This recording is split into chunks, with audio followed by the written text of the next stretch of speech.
And so to do that, either you got to launch those yourself, which is, I compare that to like a rocket ship taking off. It is extremely difficult, right? At the very beginning, all that power, right, to push that rocket into space. That is, it's kind of like when you're launching products or you're building a brand. Welcome back to the Amazing Freedom Amazon Seller Podcast. Coming to you from a different location this week. I am on my annual 3 to 4 week trip to Florida that I do with my family, just a time to kind of get away and a change of scenery and, enjoy the beach and the ocean and some family time. So that's been really good. And Andy, we talk about this all the time, but just love, the greatest things. It's a little cliche at this point, but love selling on Amazon, being able to do it from anywhere and wake up in the morning and see sales still coming through. And yesterday, I think we had our best sales day in a couple weeks. And so it's just encouraging. It doesn't matter whether I'm at home or here, see the account keep churning, see the team keep working and being able to really work from anywhere, which, so many people have experienced the last couple of years. We've been doing it now for 7 or 8 or whatever it's been. So it's just cool to see that consistency. And I also like these times where, I think it's important for everybody to do a little bit of a clarity break where you do change scenery once in a while and just have an opportunity to maybe think a little deeper than normal, outside the busyness of the day to day. I usually try to read a little bit more even when I'm on a vacation or break like this. And I think you guys were joking earlier this week that normally I come back with some extra amount of ideas from that. So I think that's important for most people to just change scenery once in a while. And so I'm thankful to be able to do that. What's new with you this past week, Andy? Yeah. So, just kind of segueing off of what you're saying is, I remember, when I was first looking into Amazon, and a lot of different ads were out there, and it would be a guy on the beach with his laptop, so basically, this digital nomad laptop lifestyle. And I used to laugh like, man, there's no way that, that could happen. But in reality, I think that as you grow your business, digitally on Amazon, because of all the amazing fulfillment centers that they have. And then, because of the team that you're able to build virtually, like that's actually a very doable goal for folks that sell on Amazon. And, as corny as it may sound, it is real. And so, if you're listening to this and maybe you've seen those ads before and you haven't started growing your Amazon business yet, we're going to share in a few minutes here how we've been able to grow to 10 million, our goal to hit 15 million next year, and then 33 million in 3 years. And honestly, it is all pretty much done now, right? From our laptop, from our computer screen that we could, basically do anywhere in the world. So the only caveat to that is it might take longer than the ads kind of claim. And I don't think we ever try to shy away from how much work it takes, especially in the early days, to get there. We're just trying to say, if you do put in the work, if you do have a longer time horizon, it's very possible. And some people are able to get to the laptop lifestyle within the first 6 months or something. It wasn't our experience, but over time, I guess I've been going to Florida now this 3 or 4 weeks for about 6 years in a row now. So it's been a good stay for sure. So yeah, let's talk about that, Andy. Let's talk about we've had this $10 million challenge going all year. We started the year, it's really funny. I was reflecting this past week with Steve, our COO, CFO of the company. And earlier this year, we kind of just threw out the $10 million challenge without a lot of financial modeling backing it. It was kind of a gut feeling. But I think selling on Amazon, as long as we've had, our gut feelings are pretty good at this point. And so earlier this year, on the podcast, we very publicly said we wanted to do a $10 million challenge, which is a little bit scary because, there's a very good chance we could fail miserably when we started that earlier this year. And this was specifically on Amazon. And now that Steve's come in, he's doing all these CFO models and real budgets and forecasts in a way that we've never done. We actually are doing this for 2023 already, like you said. And it looks like we could end this year very, very close to the $10 million on Amazon. It's still up in the air whether we will hit it or not, but I think it's going to be close. So it's just kind of funny that with a gut guess, how close I think we're going to get to that challenge. And we'll, of course, keep you updated if you are an insider, you'll get those monthly updates and you'll see that on the website. But let's talk about, Andy, our longer term vision, just because I think this is important for any business to take a longer term look. And so we've done our best to have a 10-year, a 3-year, and a 1-year target and goal setting for the business. So walk us through. The 10 years is the hardest, right? It's kind of just a shot in the dark, but with some backing to it and some conviction. Walk us through the 10-year target that we have and why you think this is important for anyone looking, as an Amazon seller, what to set. Yeah, again, if you're just starting out, it's okay. You want to set. I remember early on when I was starting out, I set actually monthly goals of revenue that I wanted to hit on Amazon, and so the first month was like $1,000, and second month was maybe 1,500, and I knew that in order for me to go full time, I had to hit about $50,000 to $60,000 a month. And so I set that, as like my 18-month goal. This is when I was part-time. And, having that there, just like, most folks that are listening to this, you've probably heard it before. If you don't have a target, right, you're not going to hit it. So you got to set those goals.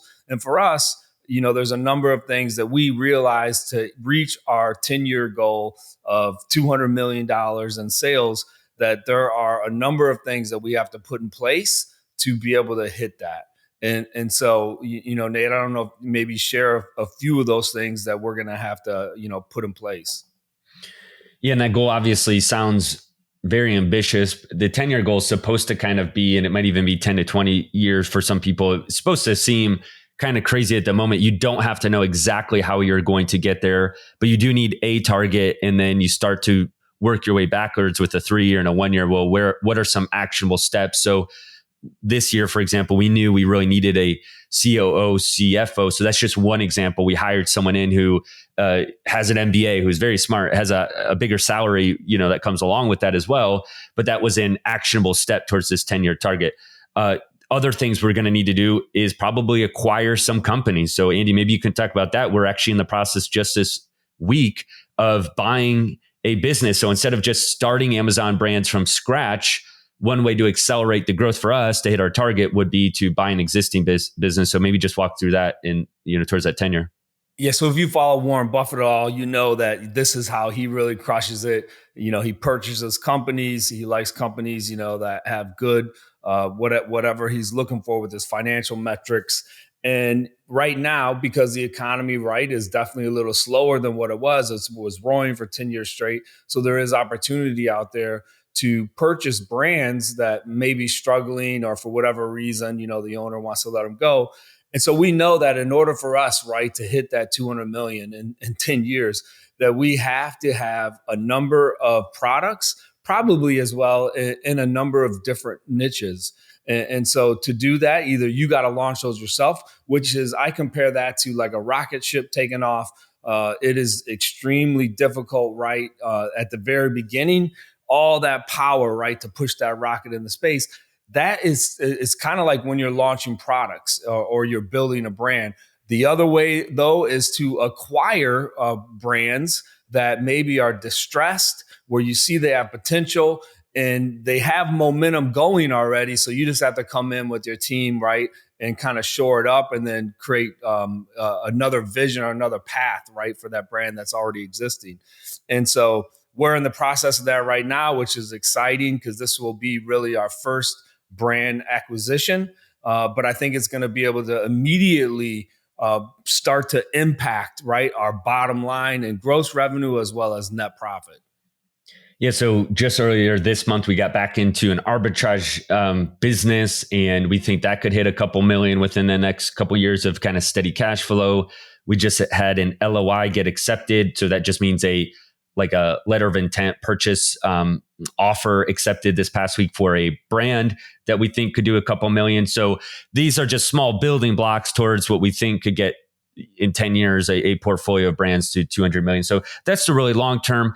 In the shorter term, gets a little bit easier to envision what the steps are. So we have a 3-year target. Walk us through that, Andy, and maybe we'll go through 1 or 2 steps we need to get there. Yeah. So our 3-year target is we want to be able to hit 33 million in sales. We want to be able to have 5 million net profit. And so in order to do that, we know that we've already been in the process, like Nate shared earlier, getting the right people in the right seats. So when you hit that $10 million level, there are a few ways that you can do it.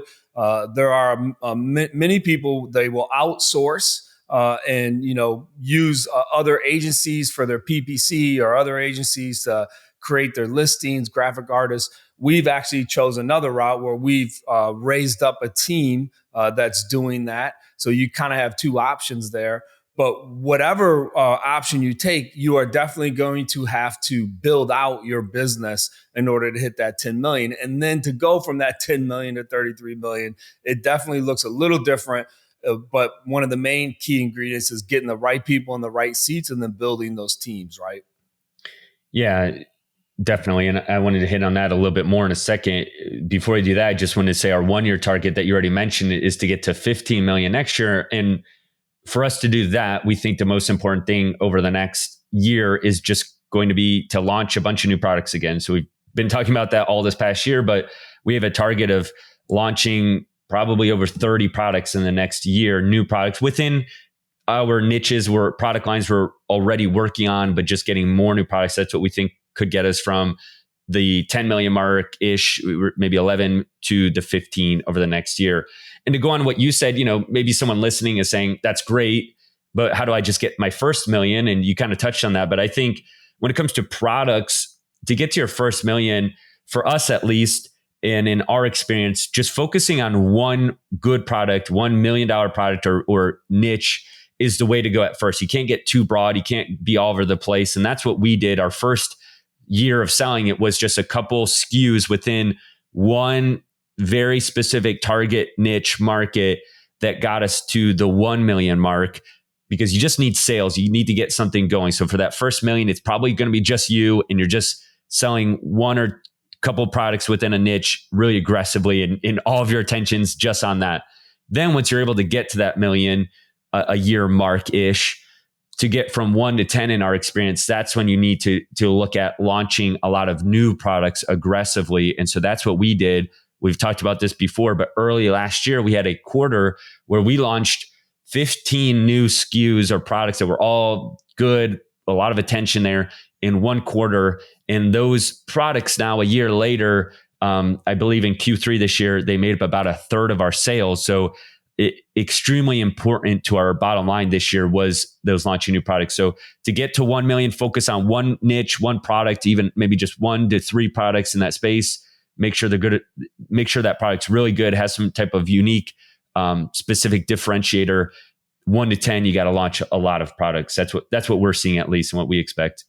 And, when we're talking about that, probably some of our listeners are like, man, really one product brings $1 million a year? And you would really be surprised at the number of products on Amazon where there's really only 1 or 2 listings of this product that are generating millions of dollars in sales. So again, when we talk about product discovery, the way that we really approach it is we try to look what's already selling on Amazon. In fact, we have our team now searching for a product. There is a listing on Amazon right now that does $4 to $5 million in sales, and they are the only seller of this product in America. So this Amazon listing is the only one that sells a product of this nature. And so, for us is like, hey, look, let's go and try to find one that's similar. Let's make it better. And we can compete with this seller that right now they have one listing, again, selling $4 to $5 million a year, right? Yeah. So, I mean, that's where we're at now, where we're trying to target more to kind of spread out a little bit. So whether it's through acquisition or new niches and, a couple other just kind of practical things we're doing right now that, sellers might want to consider is we're actually going to your point on outsourcing. We're working with a branding agency next week that's actually going to help us on our branding. Up to this point, our branding's been a little haphazard. Our naming, our graphics has all kind of been in-house and good, but not great. And that's what we're going to be working with this branding agency. So we're looking at doing that and then just launching lots of new products under this umbrella of really good branding. But again, when you're getting your first million, in our opinion, you shouldn't go and hire a branding agency probably to get you to your first million. That's usually what people with venture funding and money backing do. You just have to do your best, put a lot of effort into it, but get to that proof of concept of that million before you go and do. So we're just now finally at 10 million, working with some more professional agency. And maybe we should have done that earlier, but at least we have the money coming in, the profits that can sustain what we're doing there. Yeah, absolutely. And then, along with that, as we go from 10 to 30, we're tightening up our systems. So, we're realizing that our inventory system probably needs some type of robust software, because the more you grow, the more inventory becomes hard to manage. So that's like another thing that we're working on, thinking going from 10 to 30. Yeah, so I think that just kind of, we wanted to give an update on where we're at with the $10 million challenge, where we see the next couple of years, some of the important things. And Andy, I've really enjoyed the interviews you've already started, and there's several that were already released and releasing of successful sellers who have hit $1 million, because I think we're seeing the full picture there. If you're a listener and you listen to this season 6 of the podcast and in each week, I definitely encourage you see people getting to that first million, whether it's through arbitrage or building a brand, whatever it is, what it takes to get there. Some of these sellers are now doing multiple millions, and then what to get from, whatever your goal is past that, the 8-figure mark or beyond. It does take different skill sets and different areas of focus at each area. But the key is you got to get started. And every week, these people you're talking to, I think, just help get the full rounded picture for our listeners, what you should be focusing on wherever you're at in your journey. Yep, I'm excited. So every Tuesday now at 1 p.m., I go live in our group, the Amazon Seller Tribe. If you're a listener and you're just getting started selling on Amazon, highly recommend that you go there. If you just go to amazingfreedom.com, you'll see the join links for our Amazon Seller Tribe. Phenomenal group. We have over 100 members that sell over $1 million a year. I don't know any other group out there in the Amazon space that can boast or brag with those kind of numbers. So phenomenal group. Again, I go live there every Tuesday at 1 p.m. with great tips on how to build your Amazon business. If you're not in there, you need to definitely go check it out. All right. It's nice and sunny outside here, so I'm going to go hit the pool or the beach here, and we'll catch you guys next week. Thanks, Andy. See ya.